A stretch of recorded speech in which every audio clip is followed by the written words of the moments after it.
అమ్మా,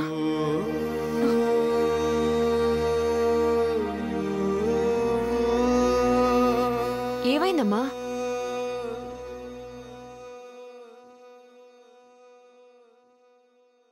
ఎందుకు బాధపడుతున్నావమ్మా?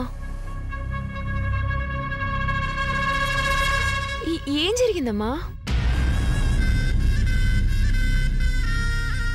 చెప్పమ్మా. అనుతో మాట్లాడొద్దని, అనుని మనింటికి రానివ్వొద్దని, మనం అను కోసం వాళ్ళింటికి రానవసరం లేదని మీనాక్షి చెప్పింది.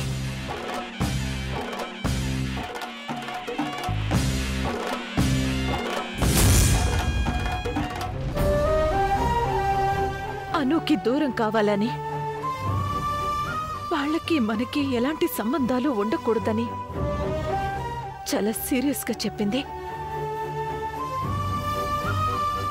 అలా చెప్పడం ఏంటమ్మా? మీనాక్షి ఎందుకు అలా చెప్పింది? మన అనుని చేరదీయడం, వాసుదేవుతో అభిమానంగా మాట్లాడటం వల్లే వాళ్ళ కుటుంబంలో లేనిపోని గొడవలు జరుగుతున్నాయంట. అను మనకి దగ్గరవడం వల్లే వాళ్ళకి దూరం అయిపోతుందంట. మీనాక్షి తను అనుకున్నది చాలా తేలిగ్గా చెప్పేసింది. ఆవిడ చెప్పినంత తేలిగ్గా మనం అనుని మర్చిపోగలమా? అనుతో మాట్లాడకుండా ఉండగలమా? మనం మాట్లాడకపోతే మన ఇంటికొస్తుంది. నువ్వు రావడం మీ అమ్మకి ఇష్టం లేదని చెప్తే మన దగ్గరే ఉండిపోతానంటుంది. వచ్చిన దాన్ని ఉండిపోమ్మని చెప్పలేం, మన ఇంటికి రావద్దని చెప్పలేం. నేను మాట్లాడకపోతే అను బెంగ పెట్టేసుకుంటుంది. మన పరిస్థితి కూడా అంతే. అను విషయంలో నువ్వేం టెన్షన్ పడక్కర్లేదమ్మా. మీనాక్షి చాలా కరెక్ట్గా చెప్పింది. అనుకి ఏం చెప్పాలో ఎలా చెప్పాలో నేను చూసుకుంటాను. నువ్వేం బాధపడక్కర్లేదమ్మా. అనుని మర్చిపోవటం నువ్వు చెప్పినంత ఈజీ కాదన్నయ్యా. ఈజీ కాకపోతే అను కోసం రోజుకో బకెట్ కన్నీళ్లు కారుద్దాం అనుకుంటున్నావా? అనుని మర్చిపోలేమని ఆ మీనాక్షి కాళ్ళు పట్టుకుని బతిమలాడదాం అనుకుంటున్నావా? అనుని మన ఇంట్లో ఉంచొద్దు, వాసుదేవుని మన ఇంటికి రానివద్దని నేను ఎన్నిసార్లు చెప్పినా నువ్వు వినలేదమ్మా.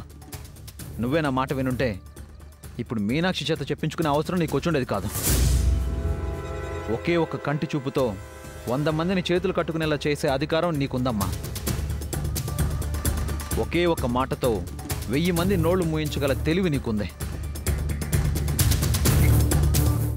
ఒక్క సంతకంతో ఆఫీసర్స్ గుండెల్లో రైళ్లు పరిగెత్తించగల స్థాయి నీకుంది. అలాంటి నువ్వు ఆఫ్టర్ ఆల్ ఆ మీనాక్షి చేత చెప్పించుకోవాల్సి వచ్చినందుకు నాకు చాలా బాధగా ఉందమ్మా. అమ్మా, అలాంటి వాళ్ళది నిజమైన ప్రేమ కాదు, అది వ్యామోహం. ఎగ్జాక్ట్లీ చిన్నత్త. నిజంగా ప్రేమించుకున్న వాళ్ళు అలా చేయరు. ఎంత మనసు విరిగిపోతే కన్న కూతుర్ని పట్టుకొని మా దృష్టిలో చచ్చిపోయా ఉంటుందా తల్లి? అది సరే అమ్మా, తన కూతురుతో తన మాట అనేటప్పుడు ఆమె మాటల్లో వ్యథ, కళ్ళల్లో బాధ గమనించావమ్మా? పెద్దబాబుకు బర్త్డే విషెస్ చెప్పు కూడా వెళ్ళాం కదా. ఊరికే ఎలా కాలిపోతుంది?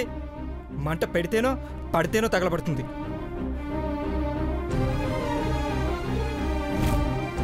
కరెక్ట్ చిన్నబాబు, నీకొచ్చినట్టే నాకు డౌట్ వచ్చింది.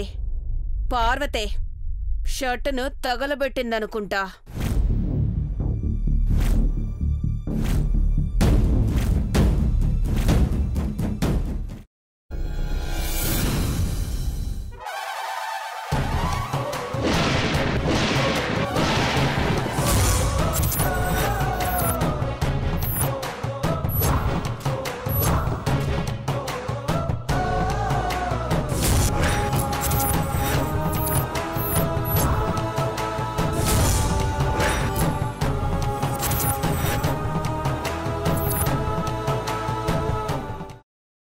తర్వాత పొట్టు తీసేసి చాప్ చేసి పక్కన పెట్టుకోవాలి.